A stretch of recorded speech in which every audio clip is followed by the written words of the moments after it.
Nadia con el papelito. Ahorita vemos. Vamos a ver el último tema de ortopedia pediátrica. Examen parciales la próxima semana.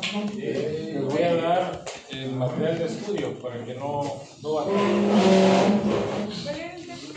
el maltrato infantil.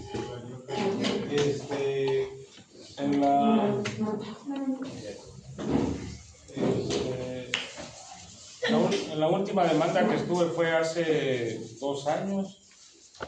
Normalmente me tomaron fue una declaración oral, de hecho hasta fue virtual, gracias a la pandemia. Ahora ya las maneras de declaraciones son virtuales, les va a tocar en algún momento de su vida estar involucrados en alguna demanda, no necesariamente hacia ustedes, sino en el caso clínico.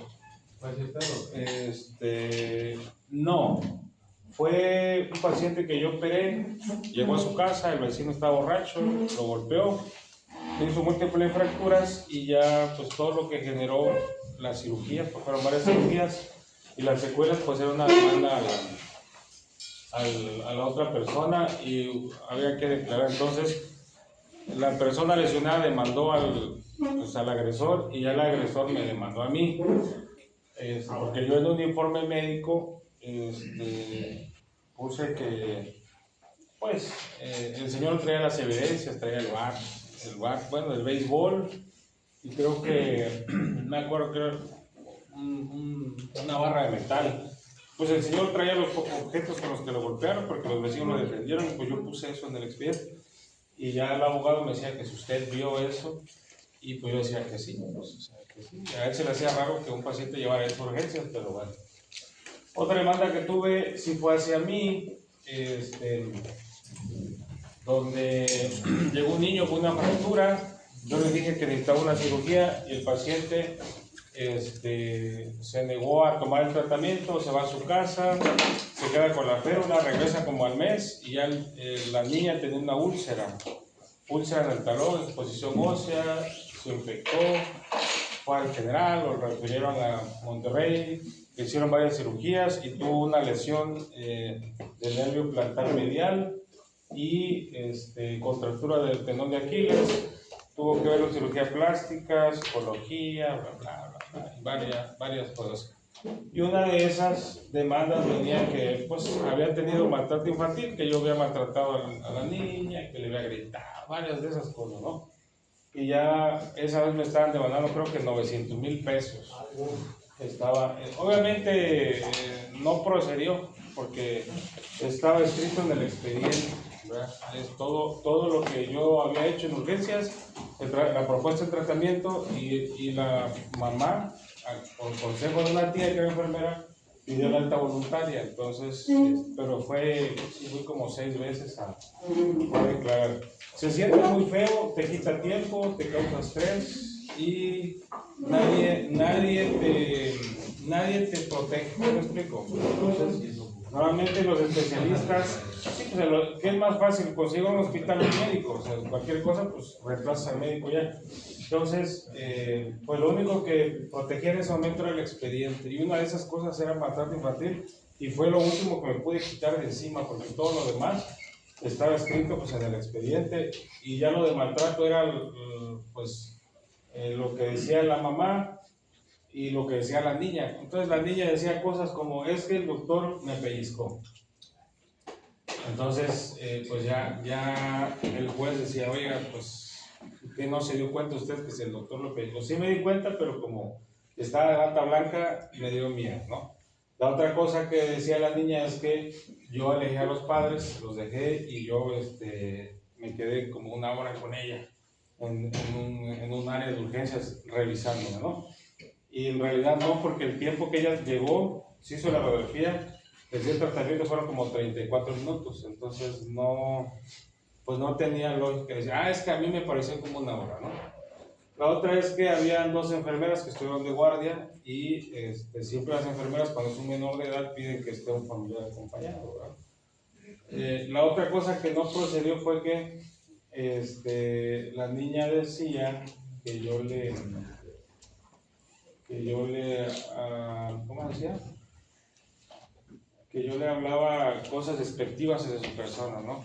Entonces, o sea, y todo es que pues querían dinero, no sé qué era. Entonces eso, híjole, estuvo complejo. Nosotros tenemos un seguro médico que te cubre. Entonces, normalmente cuando vas a la declaración, los abogados te preparan y hacen como que ensayos, ¿no? Te hacen como 2 o 3 casos clínicos y ya es en serio, así falso, te llevan a un cuarto, bla, bla, te explican y es como 1 hora de pregunta y ellos te hacen observaciones, yo creo, yo pienso, no hay que decirlo, sí, no. Entonces, tú prácticamente te vas a basar en lo que escribiste en el expediente, te dan una copia del expediente y en base a eso.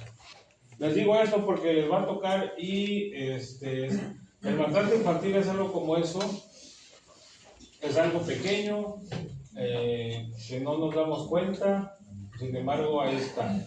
La definición de maltrato infantil es uso intencionado de la fuerza física de modo no accidental, dirigida a herir, lesionar o destruir un niño, ¿verdad? Ahora, cuando uno hace omisión, también se vuelve ahí una especie de cómplice, ¿verdad? Produce lesiones físicas, mentales, incluso hasta la muerte. Yo tuve en la residencia un niño que se cayó en un pozo y tuvo como 30 fracturas y se cree que la abuelita lo aventó al pozo. Gracias a Dios que no tenía agua y tenía como unos 12 metros, entonces no murió el niño. Y ya, pues la señora, la abuelita tenía, pues yo no sé, esquizofrenia o algo, demencia senil severa y lo quiso matar. Tuvo otro caso en Puebla de un niño que le quemaban los pies con el tizón, le llaman tizón de la leña. Una niña que era del sur de Tlaxcala y como no sabía hacer tortillas, la mamá le ponía las manos en el comal para que se acostumbrara al calor, ¿entiendes? Bueno, pregunta de examen en Nueva York, una niña de 9 años fue la que se presentó un caso, los colonos de la comunidad, pues antes era normal golpear a tus hijos. Si tú les haces una fractura, si tú los matabas, era tu propiedad, estaban en tu rancho, entonces tú puedes hacer con ellos lo que quieras. Hasta los derechos humanos, miren, se establecieron en 1923 en Ginebra. En realidad hace poco tiempo, antes de eso se trataban como animales, ¿verdad? Y pues a un niño pues nadie les creía que había sido infantil. De ahí vienen muchos agregados, siendo el niño apaleado, siendo el niño maltratado, etcétera, ¿verdad? Y aquí viene cómo prevenirlo, ¿verdad? Desde el 80, hogares disfuncionales, pobreza extrema, padres alcohólicos o drogadictos o problemas mentales. Y pues de primera mano, el 90% de los abusos son por una persona cercana, no va a venir alguien de lejos, ¿verdad? Normalmente es un padre, padrastro, tío, primo o vecino. De ahí fuera, compañeros de trabajo, parejas, etcétera, ¿verdad? Pero normalmente son personas cercanas. El maltrato infantil no tiene fronteras. Ojo, siempre ustedes que exploren a un niño, que toquen a un niño, siempre pidan la compañía de un personal médico, un enfermero o enfermera, porque no sabes de dónde va a venir este problema. Así que, y hay que anotar todo, ¿verdad? Se viene acompañado. Obviamente cuando a un médico ya le pasó algo como esto, pues ya muchas señales y a veces hasta hacemos notas de más, ¿no? O viceversa, cuando no te pasa, ves, nosotros nos acostumbramos a ver pacientes y no hacer notas, pacientes de pasillos, y eso pues no está bien, ¿verdad? Aquí vienen 4 características de un paciente que puede sufrir maltrato infantil: un hijo no deseado, un hijo prematuro, un niño hiperactivo. Salió hace poco de Nigle un artículo de uno de los que más sufren maltrato infantil son los niños hiperactivos. Juanito, no siéntate acá. Juanito, no te pares. Ya estás comiendo, ya te ensuciaste la ropa, ¿no? Y ponía una casuística de asesinatos. ¿Se acuerdan el niño que balaceó a su mamá en la Ciudad de México hace como un año y medio? Entonces el niño llegó, agarró una pistola del papá y le agarró a balazos a la mamá. No la mató, pero sí la correteó. Tenía creo que 6 años, era un niño hiperactivo, ¿verdad? Entonces, eso, bueno, a algunos hasta el día de hoy no se les quita el hiperactivo. Poca intolerancia al estrés y historia familiar. En cuanto a la familia, aquí viene interacción paterno, que le dice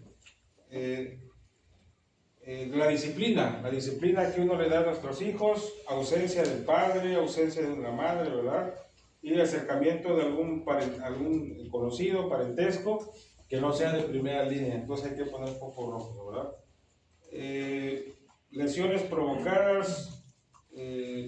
Aquí viene una pregunta en el examen, deben buscarla. Por ejemplo, hematomas en genitales o glúteos y hematomas en la región lateral de la cara periarticular. Nada más anoten eso, lo demás no. Venía un caso clínico, bla bla, que se cayó, bla bla, curación, venía hasta el nombre de un medicamento, y ahí venía el diagnóstico, era pues maltrato infantil.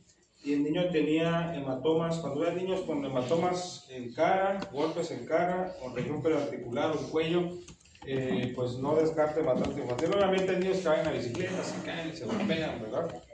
Pero sí, si ven esas características de hematomas en cara o región periarticular. Otra cosa, si ven un niño que lo mordió un humano, también. Niño que lo mordió algún disque compañerito, disque vecino, que estaba jugando, etcétera. No de perro, ¿ok? Mordida por humano. Obviamente no todo niño que se caiga y llegue a urgencias le van a llamar a la trabajadora social, pero sí, tómenlo en cuenta eso. Esos son los niños maltratados, hematomas en cara, epistaxis, quemaduras, ¿verdad? Y mordeduras en regiones, hematomas periauriculares, hematomas en la región glútea. Vean, algunos niños llegan con la marca del cinturón, ¿verdad? Entonces yo les pregunto, ¿cuándo entra la disciplina física en un niño? A ver, ¿cuándo le puedes dar sus nalgadas por no se porte bien? ¿A ustedes les pegaron? No. ¿Sí? No. Ay, a mí me dieron mis cinturonazos hasta que edad. Hasta creo que en la secundaria. Creo que sí, cuando entré en segundo secundario ya mi papá me dijo, ¿saben qué? Pues ya son hombres, ustedes hagan lo que ustedes quieran, pero no. A unos primos hasta los 18 les daban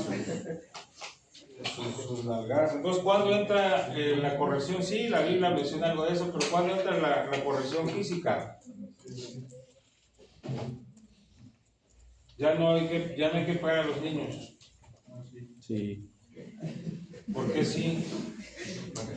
Para que no se ¿Qué más?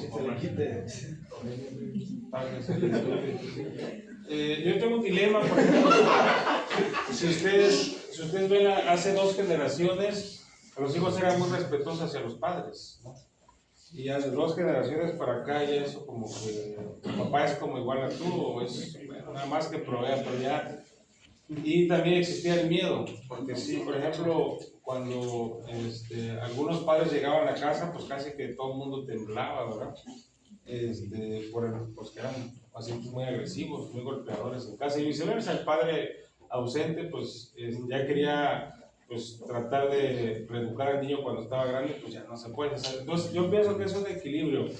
Lo que yo creo es nunca debes educar cuando tú estás exaltado, enojado, ansioso, agresivo, porque vas a tender a lesionar, tanto física y verbalmente, ¿verdad? Y todo se guarda, por eso es que muchos padres muchos hijos guardan ese recelo hacia los padres por el maltrato tanto físico y psicológico que lo hicieron. Y a los padres pues no nos queda más que pedir perdón, porque hay una etapa de la vida que te das cuenta de lo que hiciste de joven, pues no estuvo bien, sobre todo en la crianza. Y de hecho uno aprende creando a los hijos. Ya después uno se arrepiente Y ya, pues le digo, no queda más que pedir perdón, pero pues no hay un manual, no hay un manual, y sí traemos la influencia que recibimos de niños, casi como nos educaron, es tiro por el que vamos a educar a nuestros hijos. Bueno, estas son cosas reales, miren, este niño le dieron con un cable, lo laceraron, es un niño que le quemaron los pies. Yo no sé por qué en Puebla aquí casi 2 casos nada más de maltrato infantil, una niña de rayones que no le daban de comer, estaba súper desnutrida, creo que la vio el doctor Pérez, la manda conmigo por una fractura, tiene una fractura por fragilidad, una niña como de 11 años, y ya contaba la historia que no le llevaban a la escuela, solo fue a primero, creo de primaria, no le llevaban a la escuela, la ponían a trabajar en el campo, y mucho 2 veces al día le daban de comer, pero no le daban frutas ni verduras, nomás era arroz y frijoles, y cuando se podía tortillas. Entonces esa niña la tuvo que agarrar el DIF, y sí fue un problema. La madre tenía algún tipo de retraso mental y el padre era de muy bajos recursos, entonces pues no le daba la cabeza como para, pues no podía ni con la esposa ni con la hija, y sí tenía desnutrición severa esta niña. Y además, pues, o sea, tenía marcas de, pues, la golpeaba, si no se ven las cosas. Pero en Puebla, sí, en las residencias, sí me tocó ver niños quemados, intencionalmente, ¿eh? Una niña que, terrible, y ya la mamá estaba viviendo algo y se enojó tanto la mamá que le aventó el agua caliente. Eso salió en un periodicazo. Lesiones por quemadura por cigarro, tiene varias quemaduras por cigarros este niño, golpes en la cara, otras quemaduras por cigarro, sobre todo en los ojos, boca y oídos. Si un paciente lleva fractura sobre fractura, este paciente, pues golpes, a patadas, a veces como animales, crecen algunos niños, tenía golpes en el epífisis, miren, estaba un callo, ya se había formado otro callo, ya tenía otra fractura, sobre todo en los huesos largos. Eso tiene una imagen al rosario, ya tenía callo sobre callo, sobre callo, sobre callo. Pues son indicios de fracturas, múltiples fracturas. Entonces, esta es la primera diapositiva que les puse.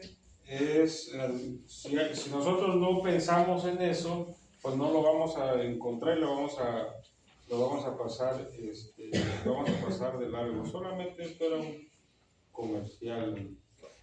Bueno, ya vimos la parte de ortopedia pediátrica. Les voy a mandar al rato el material de estudio, que son guías de práctica clínica, no van a batallar por eso. Viene en el examen parcial displasia de cadera, PEVA, y le voy a dar 2 diapositivas de las de clasificaciones de deficiencias musculoesqueléticas y la de fracturas en niños.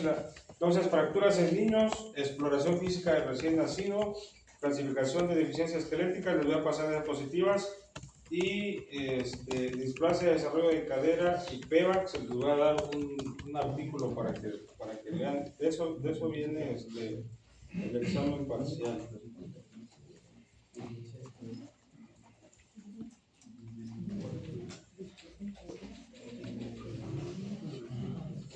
Bueno, vamos a entrar. Recuerden que son 3 parciales: ortopedia pediátrica, fracturas y ortopedia general, así se llama. Vamos a ver osteoporosis, artrosis, lesiones de medicina deportiva, lesiones, patologías lumbares, etc. Y fracturas, pues tienen que ver con huesos, ¿verdad? Ahora, hay algo que a ustedes les va a tocar atender, son pacientes muy complejos, ¿verdad? Que son las urgencias en traumatología, ¿verdad? Este caso clínico me llegó hace unos años, un paciente que llegó con una fractura, dice que estaba expuesta, bla, bla. Entonces, ¿cómo llamo a urgencias? ¿Cómo está el paciente? Pues está estable, hace 2 días que se accidentó y no puede caminar, no puede respirar, trae dolor abdominal agudo y trae una fractura expuesta. ¿A quién le llamaron? No, pues a usted. Le digo, pues antes de mí llamen al cirujano, ¿verdad? Porque está algo en la panza. Entonces, este paciente que supuestamente tenía solamente una fractura en la mano, terminó así, con abdomen agudo, un hemotórax izquierdo, lesión de uretra. Tenía algo más grave. ¿Qué es lo que tenía este hombre? Creo que tiene una laceración abdominal con... esta tenía necrosis intestinal porque tenía una contusión, hizo isquemia y el paciente estuvo 2 días, lo vieron en un hospital, traía la herida pequeña, lo refirieron a un hospital de tercer nivel, pero como no había ambulancia lo mandaron a su casa. Entonces este paciente casi se nos muere. Hay mucha sangre. Para los que son cirujanos cada 5 años, por ejemplo los seguros, te contratamos, yo contrato un seguro cada año, por demandas y salud, te pide un chequeo cada 3 años general. Uno de los chequeos es un perfil viral, hepatitis y SIDA. Como uno está tocando pacientes, siempre existe, aunque el riesgo es que es, o sea, 0.03, o sea, es... Si tú estás operando un paciente con SIDA, o con VIH positivo y no ha desarrollado el síndrome, es muy bajísimo. O sea, que tú te pinches el dedo, te cortes, es como quiera te van a dar tratamiento profiláctico de 3 o 6 meses. Pero no es que ya te vas a contagiar de VIH. El hepatitis sí, yo la hepatitis sí le tengo más miedo porque es hasta un 30%, sobre todo la hepatitis C. Bueno, principios generales, cómo atender a un paciente de urgencias. Un paciente que se fractura, tuvo un accidente, está en manejo prehospitalario. Cuando llega un paciente, hay casos clínicos, ustedes aprendan a interrogar al paramédico, a interrogar al paciente o interrogar al familiar. Hora del accidente, mecanismo, si estaba acompañado, si está en tratamiento médico, etcétera. ¿Qué hacer en el departamento? Bueno, ese es el manejo prehospitalario. En urgencias van a tener soluciones calientes y recuerden el ABC, ¿verdad? Hay que dominarlo, vía aérea, bla, bla, y clasificar la lesión y todo lo que van a usar ustedes, analgésicos, antibióticos, porque cuando llega el paciente de urgencia, lo primero que le va a pedir la enfermera, deme las indicaciones, y si la enfermera tiene un colmillo muy largo y retorcido, pues ella les va a ahorrar muchísimo tiempo, le guarda el interno, toma estas radiografías, pídele sangre, cruza los paquetes, llama a quirófano, porque probablemente esto, y llama a los especialistas. Si la enfermera está verde o te quiere hacer sufrir, va a dejar que tú lo hagas solo, ¿verdad? Te van a hacer pelotas para atender a un paciente de este tipo. Vas a usar analgésicos, antibióticos, hay que inmovilizarlos. ¿Se sigue usando el toxoide tetánico? ¿Sirve o no sirve? ¿Cómo? La verdad que yo no he visto ningún paciente con tétano, pero sí los hay, sobre todo en ciertas zonas. Por cuestiones legales hay que saberse todos los tipos de sangre. Cuando hay un paciente grave, qué tipo de sangre hay que pasarle, la que tenga, ¿ok? Ni pruebas cruzadas, la que tengan. Obviamente, si el paciente está estable, pues hagan todo el protocolo, ¿verdad? No hay estudios de imagen, pero se dice que cuando llega un paciente de urgencia, puede ser que necesite hasta 23 personas. El paramédico, el camillero, las enfermeras, el médico, las interconsultas, el laboratorio, el de rayos X, el de consentimiento informado, el de informes a los familiares, el que llama quirófano. Entonces, más o menos son como 23 personas para un paciente que llegue grave, que van a ser. Se puede manejar con menos, sí, con más también. Las interconsultas, ¿cómo se piden las interconsultas? Es que tengo un paciente masculino, eso te lo vas a ahorrar, ¿verdad? Entonces, cuando pides una interconsulta, tienes que decir lo más grave que tiene el paciente. Tengo un paciente que tiene estallado el vaso, trae 4 hemoglobina y está chocado, ¿verdad? Olvídate si está gordito, si está flaquito, si es hombre, si es mujer. Entonces, agilizar los tiempos. Entonces, en los exámenes van a venir, ustedes van a tener que hacer una interconsulta, ¿verdad? Escrita, verbal y puede ser hasta por llamada, ¿verdad? Consentimiento informado, que todos se les olvide de esto, pero siempre que hagan, ya ahora nosotros llenamos hasta un consentimiento para los medicamentos. Hay un médico hospitalario. ¿Qué hace el médico hospitalario? Si tú tienes un paciente con 6 medicamentos, que tiene una neumonía, tiene levofloxacino, ceftriaxona, micronebulizaciones, buprenorfina para el dolor, paracetamol y desquetoprofeno también. Entonces, de los 6 medicamentos, el médico hospitalario va a revisar los medicamentos y va a checar en un programa que ninguno tenga interferencia, ¿verdad? El médico les puede hacer una prueba de función renal hepática, si está haciendo alguna falla, y le va a preguntar cada vez que le administra el medicamento cómo se siente, si no tiene interacción con otros, ¿verdad? Eso nosotros no lo hacemos porque no nos lo enseñaron, pero sí lo hacen en los hospitales, y a veces el médico decide quitar o reemplazar un medicamento. Ya no se asusten de que es que todo lo que se tenga que hacer con un paciente te tienen que llamar. Ahorita, pues en realidad, el paciente no es tuyo, el paciente es del hospital. Tú das un servicio y si no lo puedes manejar, el hospital te puede quitar el paciente o le puede dar un mejor tratamiento del que tú le estabas dando, ¿verdad? O si el paciente tiene una enfermedad y le está dando un medicamento que, pues, que no es, ¿verdad? No sé, ¿qué sería? La otra vez había un paciente con diarrea, le hicieron las pruebas y era esa que daban los viajeros, ¿cómo se llama? De coli, ¿verdad? Una diarrea del viajero, y no le estaban dando, bueno, necesitaba un antibiótico y solamente lo estaban hidratando. Entonces el médico estaba terco de que no, el paciente va a recuperarse solo con lactobacilos, hidratación, y ya pues el médico hospitalario dijo, no, pues hay que darle un medicamento, y creo que le dio ciprofloxacin, una cosa de esto. Priorizar las lesiones que ponen en peligro la vida, por más fea que esté la lesión. Recuerda, todo lo que lastime cabeza, tórax y abdomen puede perder la vida del paciente. Por favor, algunos pacientes me los llegan a urgencias y me los envían a consulta externa. Está el paciente sangrando, el paciente no se puede parar ni nada, ¿verdad? Abuso, lo pongo ahí porque siempre está presente. Dejan muchas secuelas. Los pacientes de trauma dejan muchas secuelas y siempre hay demandas: trauma, gine, cirugía plástica, ¿ah? Y pongo ahí, ¿han escuchado las metas internacionales? Es lo primero que les van a preguntar cuando lleguen a un hospital. A ver, doctor, ¿ya se sabe las metas internacionales? No me las enseñaron, ¿verdad? Los van a mandar allá a epidemiología. Las metas internacionales son las que ponen los hospitales, que cómo identificar un paciente, cómo mejorar la comunicación efectiva, seguridad de vida de los medicamentos, evitar riesgo de caída, así son, por lo menos son cirugía segura, transfusión. Entonces así se llaman, metas internacionales, se les van a preguntar, así que pues ni modo, ya se las supieron. Todo paciente que llega a urgencias tiene que tener una identificación. Algunos llegan inconscientes, pues no se vale eso, ¿verdad? Entonces, ¿qué es eso? Es una urgencia. Es un paciente con una P de tobillo, tiene una fractura del tobillo, una fractura del manubrio medial. Esas es una urgencia.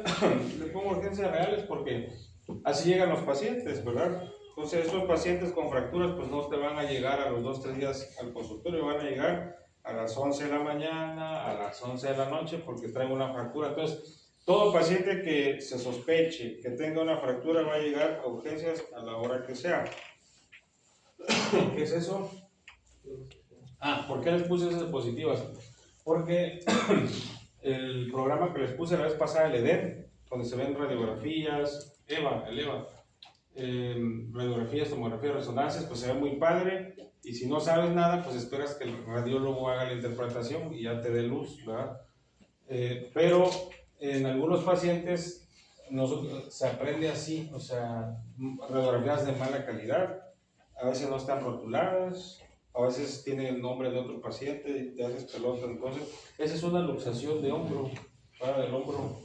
Este hombro tiene que estar acá. Se las puse porque ese paciente llegó en la noche, le dijeron que era una contusión de hombro, un montón de dolor, le dieron morfina, esteroides y alprazolam, ni dazolam, un ansiolítico porque se calmara, y ya se fue a su casa, y en la mañana pues nomás esperó que amaneciera y regresó al hospital, ¿verdad? Entonces el paciente estaba luxado, ¿verdad? Nunca manden un paciente a su casa si ustedes tienen dudas. Dejan un rato ahí en urgencias o pregúntenle a alguien más. Recuerden que es más fácil cargar un muerto entre varios que uno solo, ¿verdad? Los pacientes llegan así con múltiples fracturas expuestas. Es un paciente que tuvo una fractura expuesta, lesión del tibial posterior, el pie caído, una lesión arterial. La arteria no era tan importante, pero se puso un fijador externo, ¿verdad? Entonces, son pacientes que hay que hospitalizarlo. Ahora, el orden es un ABC, es la exploración física, un interrogatorio directo e indirecto, ya sea con el familiar, con el paciente grave. Información del paramédico siempre es bien importante y informar en todo caso al familiar, al paciente. Obviamente hay médicos que exageran, ¿verdad? Todo paciente que hay urgencia le dicen al familiar viene grave y se puede morir, ¿verdad? Entonces ahí todos los familiares salen llorando, hay una entrada de urgencias y ya o viceversa, nunca cometan el error de que todo está bien, tranquilo, ya en unas horas estará en su casa, ¿no? Nunca den información individual, o mejor pues no digan nada, ¿verdad? Siempre usen equipo de protección personal, no se los va a dar al hospital. Cuando ustedes roten, lleven sus goggles, incluso lleven sus guantes, sus cubrebocas. No esperen que el hospital se los entregue porque se van a contagiar, ¿verdad?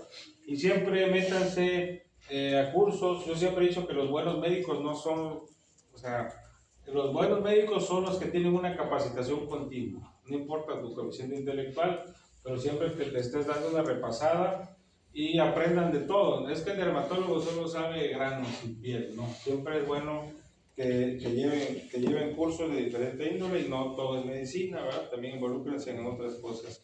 ¿Qué herramientas tenemos?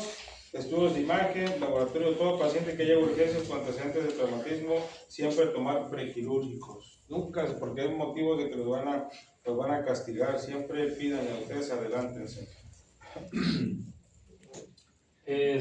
Pacientes con hemoglobina, bien, pero tienen con datos de inestabilidad, repitan el estudio. ¿Okay? Siempre comparen la clínica con lo que, sí, yo tenía 11, me acuerdo, compré una prótesis, al otro día entró con 14 y salió con 12, me parece. La paciente estaba pálida, letárgica, no quería comer, estaba sudorosa, desorientada. Entonces me dicen, oye doctor, tiene 11 me parece hemoglobina, y le digo, repítame la hemoglobina, y tenía creo que 5, 4 y cacho, ¿vale? Le pasaron 2 paquetes, le hidrataron, calcio, no sé qué más le ponen, y otros 2 paquetes, le pusieron 4 paquetes, ¿verdad? Y esta paciente tenía deficiencia de proteína C. No a todos los pacientes les pedimos ese tipo de escrutinio de patologías, pero sí tenía mucha fragilidad capilar y tenía deficiencia de proteína C. Le dieron, bueno, el mazo ahí la estabilizó. Pero siempre que tengan un estudio normal, no se queden con eso. Cuando los que roten por urgencias, una de las cosas que tienen que imprimir y indicar, bueno, ahora ya está el celular, ¿verdad? Es el tipo de sangre. Eso ya se lo saben algunos, así que no hay tanto problema. Hay varias neumotecnias, por ejemplo, el O negativo, ¿verdad? Puede ser donador universal, sin embargo solo recibe O negativo. Y el O positivo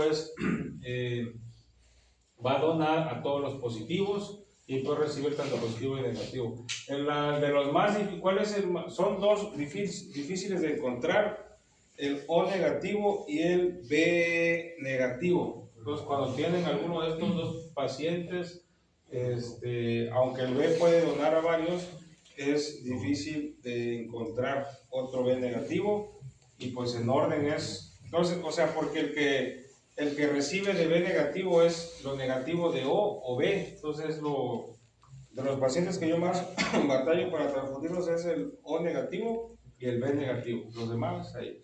Obviamente, esto es lo ideal para hacer las pruebas cruzadas, la reacción de los le llaman superantígenos. Pero si tienes un paciente grave, la máxima es ponle la sangre que tengas, ¿ok? Por eso no te van a demandar. Otra cosa que llega a urgencias, les va a tocar aspirar artritis séptica. Eso es pregunta de examen. Artritis séptica es paciente con dolor y hinchazón y trae pus en la rodilla. Aspiras un líquido purulento, y aquí viene cuando es normal, cuando es inflamatorio y cuando es séptico. Y la pregunta es los leucocitos, ¿verdad?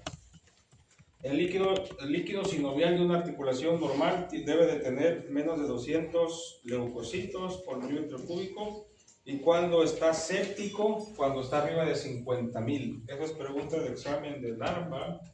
Recuerden que a veces una pregunta les hace la diferencia.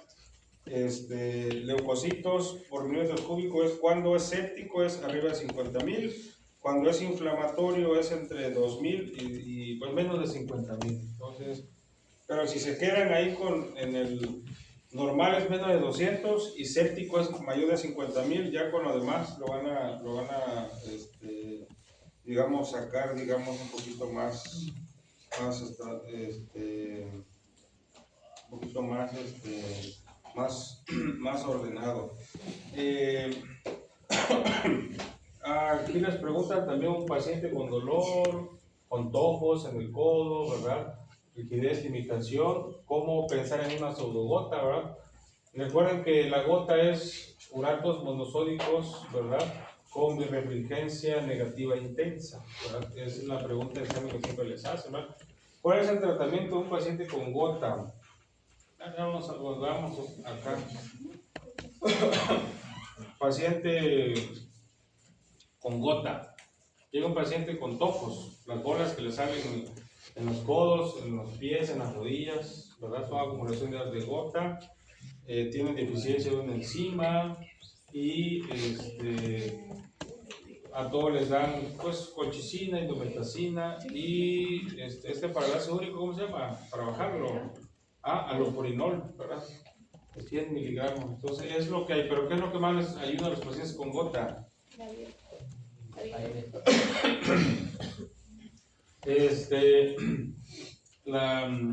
Esto lo hicieron en la clínica Mayo, es la dieta. El 90% de los pacientes con gota en 6 meses, mucho 8 meses, lo puedes controlar con pura dieta y difícilmente va a tener un ataque, pero pues no nos gusta comer bien, ¿verdad? Entonces nos gusta que nos empastillen. Y la verdad que yo con un paciente que llega a gota, vamos a ver cuando veamos gota aguda, lo que más les doy al inicio es, discúlpenme, pero esteroides, ¿verdad? Esteroides, analgésicos, biorelajantes y superhidratarlos, ¿verdad? Superhidratarlos. Más o menos baja la curva en un día, 2 días, pero si hemos operado muchos pacientes con secuelas de gota, no se quieren cuidar, esa realidad de las gotas. Le hacemos artroscopías, amputaciones, resección de tojos, ¿verdad? Y no, yo tengo un paciente que es mecánico, digo, no, yo prefiero morirme a que me quiten el cigarro y la coca. Pues bueno, digo, pues vaya comprando su cajón y su espacio allá en el cementerio, porque tú compras, de hecho compras cuando te vas a morir, oye, qué caro sale morirse, ¿eh?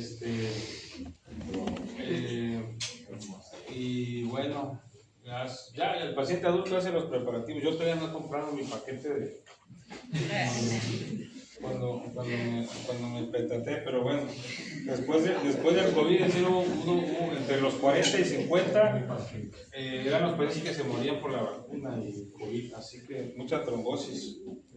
Pero sí les fue bien a los de la funeraria y normalmente, es que uno aprende, mis pacientes, los de Allende son los más, ¿cómo es? Precavidos. La mayoría de los pacientes de Allende adultos ya tienen su paquete. Cuando se mueren quieren esta caja de este color, esta música, esta banda, esta comida y el lugar. Ya compraron su lugar donde los usan. Casi de Montemorelos no es así como que... Y es una cultura, la verdad. Y es una realidad que el paciente tiene que aceptar porque va a llegar ese momento. Para ustedes eso pues no existe, ¿verdad? Ahorita no existe.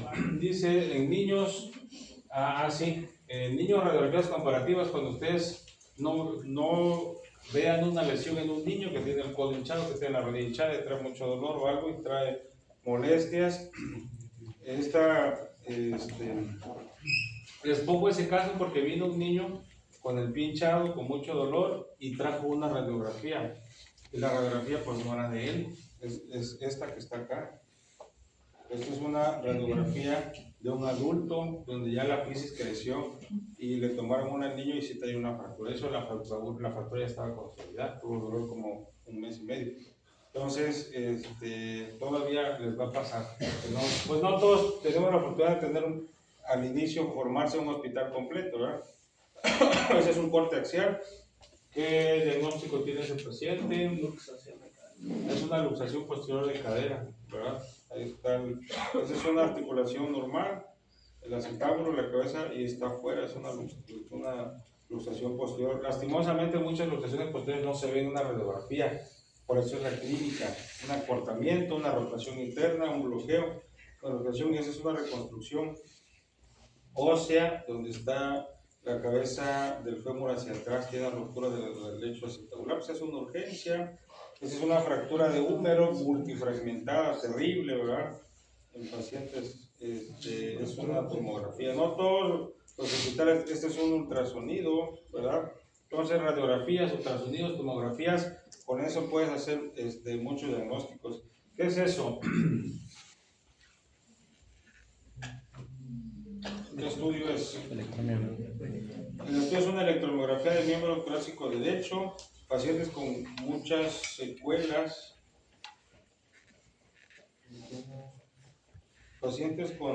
con muchas secuelas neurológicas, y dice electromiografía del miembro torácico derecho anormal, por presencia de signo sugestivo de neuropraxia, ahora lo que digo, el nervio mediano, en su segmento distal, o sea, síndrome de túnel del carpo. Y siempre los médicos se protegen, se sugiere correlacionar con estudio de rastreo del nervio mediano y los ecos bárbaros. ¿Qué pacientes lo operamos? Sí, terminó en cirugía. Entonces, siempre que van a operar algo que tenga que ver nervioso, hagan los estudios. Las urgencias más comunes en niños, nunca descartar abuso, lesiones oficiarias, eso la verdad que no lo anoten, nada más es informativo, fracturas, lisitis, vamos a ver, lisitis, fracturas de clavícula, codo de niñera, osteocondritis, dolor de crecimiento óseo, y las famosas sinovitis. Les va a tocar mucho, bueno, eso me parece que estaba es que la verdad que el tema ortopedia es muy extenso, pero existe algo que se llama sinovitis. Sinovitis, cuando un niño pequeño tiene dolor en la articulación, ya sea en la cadera o en la rodilla, no se golpeó, no se fracturó, pero tiene dolor. Revísenlo si tuvo fiebre. Normalmente muchas de esas sinovitis es después de un cuadro infeccioso, tuvo infección de garganta, infección urinaria, los complejos inmunitarios se depositan en el tejido sinovial de la articulación, la inflama, el derrame, el líquido, le hacen un ultrasonido, nada más un líquido inflamatorio, le hacen unas BH y una adolescencia de selección ocular, proteína C reactiva, si tienen leucos de 8000, 9000, reacciones de fase aguda poco elevadas, tuvo antecedente de un cuadro gripal, solamente le das antibiótico, hielo y vigilancia. Cita cada 3 días y se va a quitar sola. Ahora, si el niño tiene una sinovitis de rodilla, trae fiebre, le hace una biometría hemática, trae leucos de 22,000, reactante de fase aguda, no sé, BCG de 50, ¿verdad? Trae fiebre, dolor, pues hay que funcionarlo, ¿verdad? Funcionas el líquido sinovial y ya lo mandas al laboratorio, y si ya trae más de 50,000 de leucos, pues ya le haces un lavado de la articulación, pero no todo niño que llegue con datos de sinovitis articular ya lo vas a operar, ¿verdad? El 90% no se opera. El año pasado no operé ninguna sinovitis, he operado muy pocas. ¿Qué más en niños? Osgood, recuerden que es la inserción distal del tenor rotuliano, y Lance-Johansson es la inserción proximal. Es muy raro, ¿verdad? PEVA y siempre descartar abuso, ¿verdad? Esas son las lesiones viciarias, las que vimos la vez pasada, deformidad plástica, fracturas unicorticales, lesiones viciarias, codo de niñera y fracturas de codo, ¿verdad? Sí les dije que la fractura más, bueno, ha tenido dos terribles, una que fue aquí, un sábado de noche en la Plaza 5 de Mayo, otra fue cuando inauguraron el KFC. No se me olvida esa, una de las fracturas más feas, hizo broncoespasmo la niña, o sea, le pusieron sonda nasogástrica, no traía comida, ya cuando le iban a extubar, hacía broncoespasmo, no respiran. Le puso salbutamol, le puso adrenalina, la volvió a intubar el doctor porque no hizo edema glótico, no. Paciente, y papás muy especiales, y ya cuando terminamos, pues estaba si omitir o no eso, ¿no? Así, por si iban a asustar, y ni modo, se los tuve que decir que había hecho eso, la mamá lloró, Papá al final se tranquilizó, ya cuando, le pusimos unos clavillos a la fractura desplazada. Ya se relajaron hasta que se fue de alta, le tomaron su radiografía en las 5 semanas, había consolidado, quitamos los clavos, movía. Ya a los 2 meses que la niña está como bien es cuando ya, pero de ahí en fuera pues toca sobre tu responsabilidad. A ver si nos da chance de ver tumores óseos, ¿verdad? Hay benignos y malignos y dolores. Siempre en niños revisen que duela la física de crecimiento, es mejor analgésico y reposo. Urgencias en adultos, desde un esguince cervical, luxaciones, la lumbalgia aguda, una de las cosas más comunes de incapacidad, lumbalgia mecano-postural, dolor, rigidez, limitación, medicamentos analgésicos, síndrome de Kraus-Aquila cuando hay una hernia, cuando hay algo que está pellizcando un nervio. Paciente trae mucho dolor, hernias, neuropatía del nervio ciático, que está mal dicho nervio ciático porque se llama nervio isquiático, ¿verdad? Y estos solo es cultura general de lo que les va a llegar en urgencia, coleitis y causas de muerte, aspiración de contenido gástrico, insuficiencia respiratoria y shock neurogénico, séptico, por hipovolemia, ¿verdad? Esas, por lo menos en trauma, y en Estados Unidos, que es un país muy grande, estas son muchas pues, causas de muerte, pacientes que llegan a urgencias por traumatismo, ¿verdad?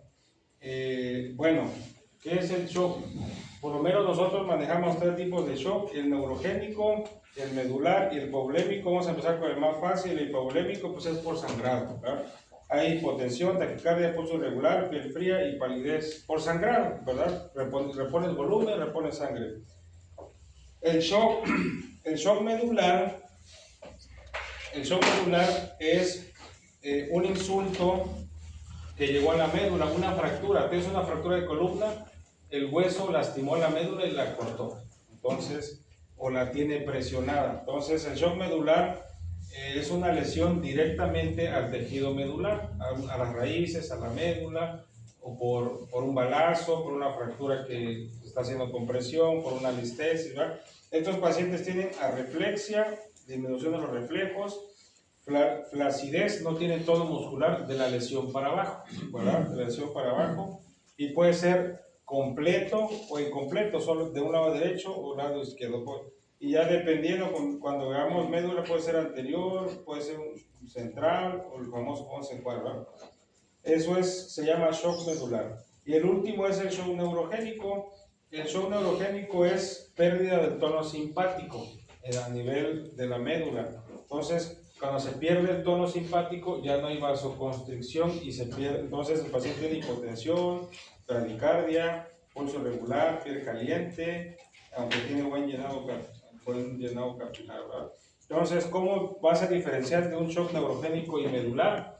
¿Cómo se puede diferenciar? Por un estudio de imagen. Te haces un estudio de imagen y te vas a dar cuenta que en el shock neurogénico no hay fractura, no hay objetos penetrantes, no hay nada, simplemente hubo un traumatismo que ocasionó pérdida de tono simpático, ¿verdad? Pero por lo menos en trauma, cuando llega un paciente de urgencias, hay que diferenciar entre un shock neurogénico, shock medular y shock hipovolémico. Así que el hipovolémico pues lo sacamos de cajón y nada más el neurogénico y el medular. Para diferenciarlos es un estudio de imagen.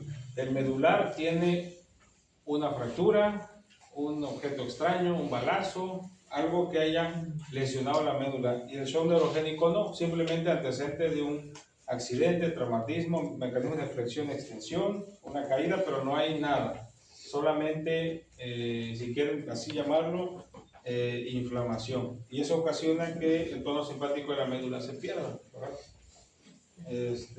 Radiografías, es una radiografía de laterales cervicales. Hay que trazar una línea en el muro anterior de las vértebras, el muro posterior y en las facetas, ¿verdad?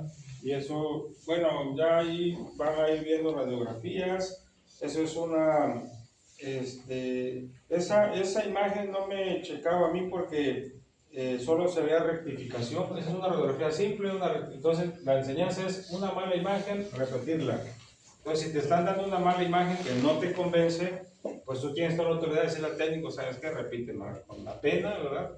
Está en la 1 de la mañana, hay que repetirla. Esa imagen era, me envió la interconsulta por la insistencia del familiar, porque trae mucho dolor, trae mucho dolor, trae mucho dolor. Y ya se iba a su casa y no estaban convencidos, solamente está el diagnóstico de esguince. Entonces dije, pues vamos a hacer una tomografía y sí tener una fracturota acá. Tener una fractura. ¿Dónde está la fractura?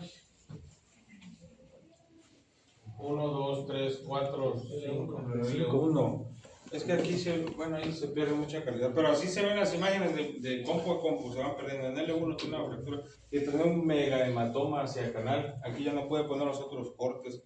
La paciente se hospitalizó y la repetimos en 24 horas y el hematoma crecía y se fue reabsorbiendo. Entonces, la enseñanza es, si hay una mala calidad de imagen, hay que repetirla, ¿va? Igual los exámenes de laboratorio. ¿Qué es eso? Es una hernia, ¿verdad? Aquí está una profusión del disco. Entonces, así llegan los pacientes, no necesitan tener fracturas. Los pacientes dan mucho dolor, terminó en cirugía, dolor. Y se asustan cuando aparte del dolor tienen una lumbociatalgia, ¿verdad? El dolor se va hacia la pierna, empiezan a tener menos reflejos, espasticidad, el tono muscular se va haciendo pequeño y así, ¿verdad? Hay cosas también raras en la vida. Esta es una paciente que nos dio, es un hombre, que sí es hombre, ¿verdad? Nos dio un susto. Lo envían, no sé si de Linares o no sé, Turbide. Paciente con fractura luxación de un cuerpo vertebral. ¿Qué vértebra está lesionada ahí? ¿Cómo? Entonces, recuerden que C1 solamente tiene un arco anterior y un arco posterior. Entonces, este es C1, el arco posterior y el arco anterior. Este es el apoyo odontoide C2, C3, C4, C5, C6, C7 y T1. No sé.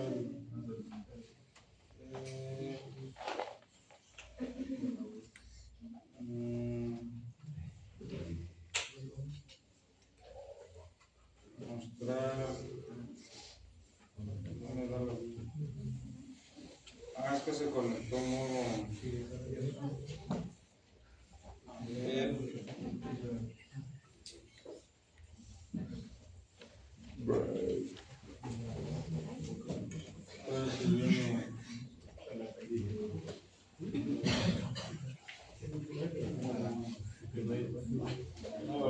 Ya se ve. Entonces, este paciente vino para cirugía y sí traía disminución de la fuerza muscular en un brazo, dolor, poco de rigidez. Entonces se envía con un paciente, se envía para tratamiento quirúrgico. ¿Cuál era el tratamiento quirúrgico que habría que hacer a este paciente? Este es un fragmento óseo, ¿verdad? Entonces estaba sospechando que ese fragmento óseo estaba en el canal medular y habría que operar, ¿verdad? Entonces, curiosamente,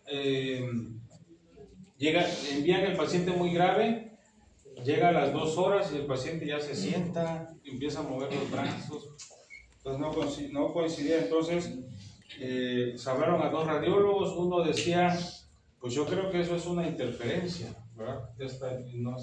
Y ya el otro decía, no, sí que es una fractura, acuñamiento y tiene un fragmento hacia el canal medular. Entonces, lo que tuvimos que hacer es repetirle el estudio al paciente y salió normal. Entonces, era una interferencia.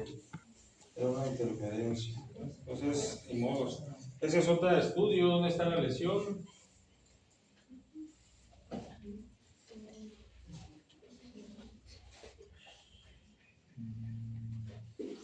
¿En qué cuerpo vertebral?